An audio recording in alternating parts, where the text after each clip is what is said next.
she needs to be on a better team. With the WNBA season ending for many teams, there are already so many players heading overseas to play during the off-season. ESPN is upset about Caitlin Clark's new European contract, acting as if they have any say in her choices. They don't. Clark's made her decision and isn't looking back, no matter how much they complain or plead. Why? Because Clark respects herself and has more sense than the WNBA's leadership. She knows her worth and won't stay in a league that can't even protect its top players. Why should she? For the first time ever, they have a superstar in this league that not only has the ability to draw a mainstream audience, she also has the ability to play actual basketball.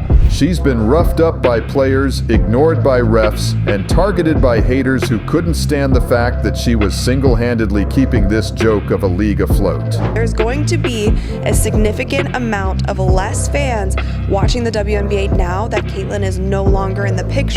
Now that Caitlin Clark has realized she's worth more than being the WNBA's beaten-up cash cow, everyone's losing their minds. Sorry, ESPN, your golden goose is gone, and all you've got left is a nest of missed opportunities. Clark just dropped a bombshell on the WNBA, and it's almost funny how ESPN suddenly pretends to care now that she's choosing Europe. She's done with the WNBA's circus act and is heading overseas, leaving behind broken dreams and shattered egos. After carrying the league all season, enduring brutal fouls, and getting body checked like she was in a hockey game, she's finally had enough. And honestly, I don't blame her one bit. I think she talks a lot of and she gets a lot of back. So she deserves everything she gets because she gives it as good as she gets.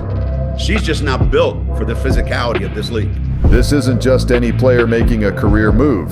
Remember her final game against the Connecticut Sun? She dropped 29 points, 10 assists, and 7 rebounds. A one-woman show, while her teammates fumbled around, missing open shots and making mistakes that would embarrass a high school team. And what did the WNBA do?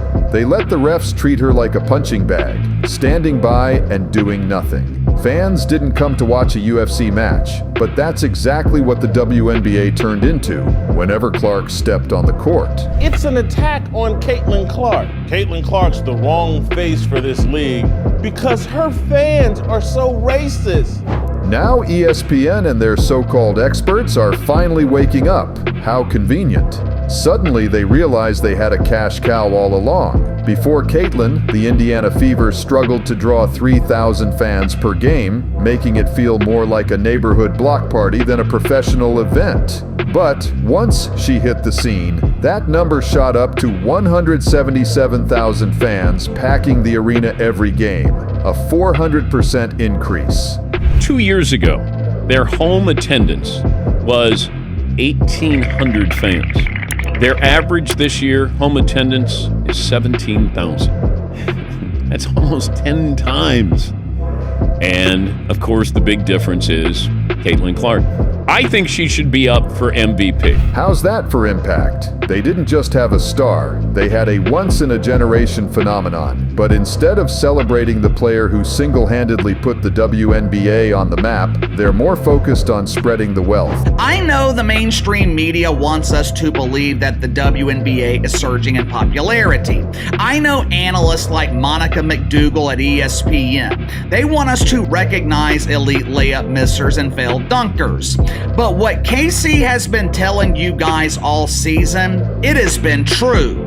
What I have said countless times over the past few months, it is finally being proven without a shadow of a doubt. Caitlin Clark is a megastar. Caitlin Clark is a box office draw, while the rest of the WNBA, it is nothing but a polished turd. And don't even get me started on the merchandise sales. Caitlin Clark's jersey outsold everyone in the league's history, surpassing legends like Sue Bird and Diana Taurasi. We're talking about a rookie, a first-year player, beating out Hall of Famers. That's not just impressive, it's historic. She turned the WNBA into must-see TV, and her games became national events. But did ESPN ever treat her like the superstar she is? Nope. Instead, they gave her lukewarm coverage, acting like she was just another player. Now they're scrambling, trying to act like they didn't completely sleep on her. Too late, ESPN. You missed the boat, and it's already sailed across the Atlantic. These ladies, and I'm a WNBA fan, they cannot have fucked this Caitlin Clark thing up any worse if they tried. Let's talk viewership. That game against the New York Liberty pulled in 1.5 million viewers, more than some NBA games on TNT. Now that she's gone, what's left? Empty seats, dusty jerseys, and a bunch of ESPN talking heads wondering how they fumbled the easiest win in sports broadcasting history. Caitlin Clark faced a nightmare in the WNBA, and now that she's decided to pack up and head to Europe, it's almost comical to watch ESPN and everyone else suddenly scrambling to pay attention. If your only argument for Caitlin is that it would have been a great marketing opportunity and you don't have basketball experience or chemistry with the group listed in your reasoning, I don't want to hear it. The physicality Clark faced in the league was beyond brutal. Forget defense, it was like stepping into a street fight every time she laced up her shoes. She was getting hammered, shoved, elbowed, pretty much every dirty trick in the book. And how did the league respond? By pretending nothing was happening. Imagine being a rising star, the face of a franchise, and the league treats you like a punching bag. Stephen A., I could actually argue that it hurts the game more if they had given her a roster spot over someone more deserving. Because I think it makes a mockery of the women's game. If the focus on, okay, now we just have to have people because of marketing and their intention, and they're not as talented, we're not putting the best team out there. And don't even get me started on the officiating. Was there any? If you watched any of her games, it looked like the refs were playing see no evil, hear no evil, while Clark got manhandled on the court. Like, me and Caitlin Clark don't hate each other. Like, I want everybody to understand that it's just a super competitive game, and like, I would just wish people realize that, like, once I get between those lines, it's no friends. People are just trying to make it seem like it's something, but I love Caitlin, and I love her game, and I admire everything that she's done. She literally said she felt hammered out there, and what did the WNBA do? Shrugged it off like it was just another Tuesday. The infamous eye poke incident should have been a wake-up call for everyone, but instead, the WNBA turned a blind eye, pun intended, acting like it's normal for a star player to get treated like an outsider in their own league. A woman that becomes the biggest star in sports earlier this year, February, around that time, and goes all the way through the NCAA tournament, ends in early April. The next week, or within a week or 10 days, they have the WNBA draft, and ratings fly through the roof. These women all dress up appropriately, mostly as women. The WNBA draft is this huge success, and it's like, anybody that's paying attention, like, this is the biggest star in sports. And then a week or two later, she's into a WNBA camp. And then by early May, she's playing WNBA games.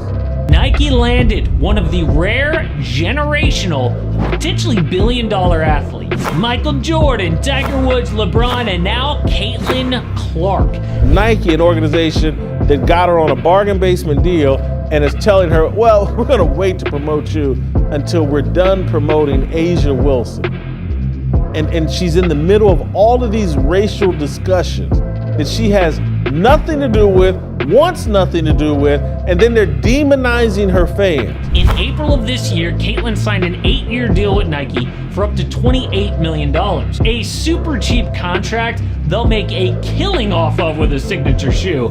But despite winning unanimous WNBA Rookie of the Year, they've got no plans for a Caitlin Clark shoe. Nike sleeping on Caitlin Clark, and fans are fuming. How did the biggest name in sports miss out on basketball's hottest star? Clark crushing it on the court, breaking records left and right. But Nike is not saying a word about what's going on here, and what is Adidas doing about it?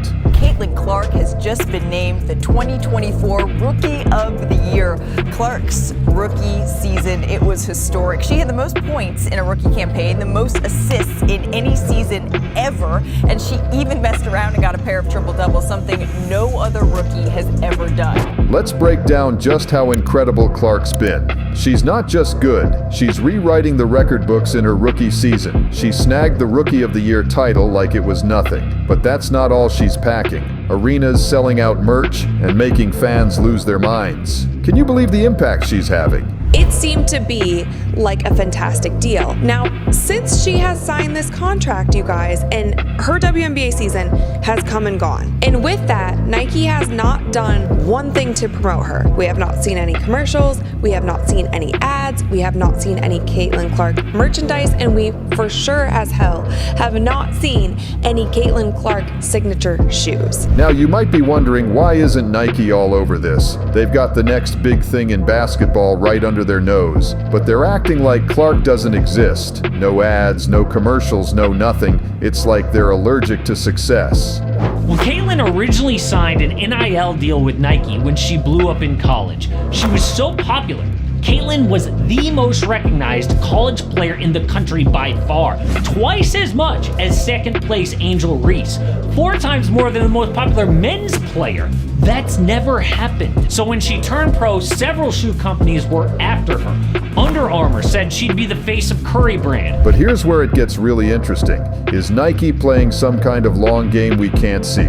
Or are they about to fumble the biggest opportunity in women's basketball? Nike struck absolute gold when they signed Caitlin Clark to an 8-year, $28 million endorsement deal. So why in the world are they ignoring her? Make sure you subscribe for good luck. Nike's got Caitlin Clark on their roster, but they're acting like she doesn't exist. No ads, no merch, nothing. What's the real story behind this $28 million silent treatment? Seems to me that it is more on the political side as to why Caitlin Clark is not getting the praise, the commercials, the ads, the merch, like all of the things that she should have gotten during this rookie season. Nike hasn't produced one ad or commercial featuring Clark since she turned pro, and despite a signature shoe being part of Nike's agreement with Clark, it may not be released until 2026, according to sports business reporter Ethan Strauss. He reports Nike wants to prioritize Asia Wilson, and it fears the optics of giving a rookie a signature shoe before an already established star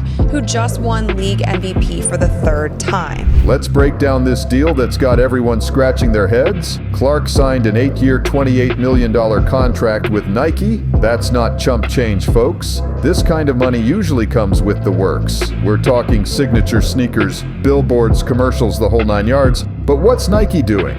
Nothing. A woman that becomes the biggest star in sports earlier this year, February, around that time, and goes all the way through the NCAA tournament, ends in early April.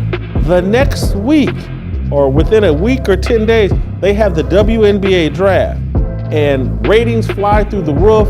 These women all dress up appropriately, mostly as women. The WNBA draft is this huge success, and it's like, anybody that's paying attention, like, this is the biggest star in sports. And then a week or 2 later, she's into a WNBA camp. And then by early May, she's playing WNBA games.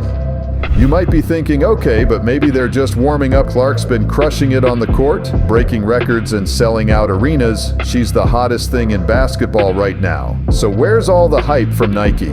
These ladies, and I'm a WNBA fan, they cannot have fucked this Caitlin Clark thing up any worse if they tried. Why in the world are they being so quiet about Caitlin? Either one, there's some stuff going on behind the scenes at Nike. Their stock has dropped like 20% this year. I know that they have fired people, hired new people, like there's a lot of moving parts. Here's where things get weird. No commercials, no ads, no merchandise. It's like Nike forgot they signed one of the most exciting players in the game. Can you imagine having LeBron James on your team and not putting him in a single ad? That's basically what's happening here with Clark. When she turned pro, several shoe companies were after her. Under Armour said she'd be the face of Curry Brand, Adidas, and Nike. She stayed with Nike because of how they marketed her in college, and everyone waited on news of that signature shoe. But no update. Then Asia Wilson, who just won another MVP, announced her shoe, and a strange detail about Caitlyn came out. Asia Wilson just announced her signature shoe with Nike is on the way after beginning the process in 2023. Wilson's shoe is expected to be released spring of 2025. Under this 2-year timeframe, Clark's shoe could hit stores sometime in 2026-27. What?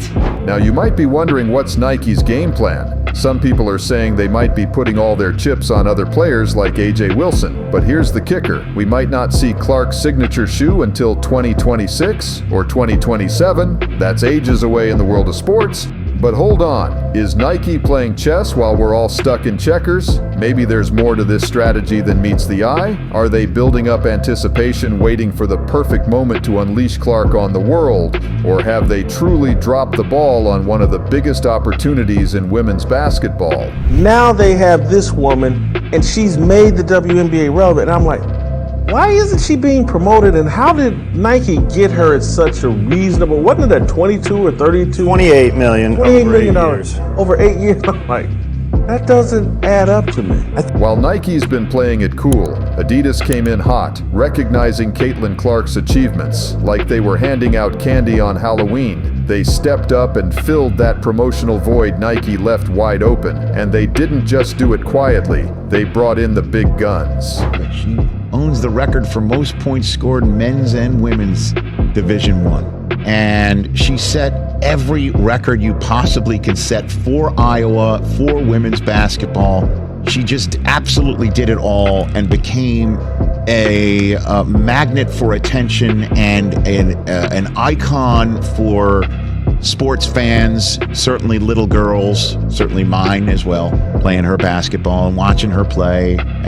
But Adidas didn't stop there. They saw how Clark's Indiana Fever jersey was flying off the shelves faster than you can say three-pointer. We're talking record-breaking sales here, folks. It's like everyone and their grandma wants a piece of Clark's success. For the first time ever, they have a superstar in this league that not only has the ability to draw a mainstream audience, she also has the ability to play actual basketball. 2 years ago, their home attendance was 1,800 fans. Their average this year, home attendance, is 17,000. That's almost 10 times. And, of course, the big difference is Caitlin Clark. I think she should be up for MVP. We just watched one of the most unique experiences in the history of sports. And I'm talking about the Caitlin Clark experience. Think about it. Clark's not just winning games, she's winning everybody's hearts. She's drawing in viewers like a magnet, selling merch like it's going out of style. And Adidas, they're right there riding that wave of popularity. It's like they found the golden ticket to the women's sports marketing factory. I know the mainstream media wants us to believe that the WNBA is surging in popularity. I know analysts like Monica McDougal at ESPN. They want us to recognize elite layup missers and failed dunkers. But what Casey has been telling you guys all season, it has been true. What I have said countless times over the past few months, it is finally being proven without a shadow of a doubt. Caitlin Clark is a megastar. Caitlin Clark is a box office draw, while the rest of the WNBA, it is nothing but a polished turd.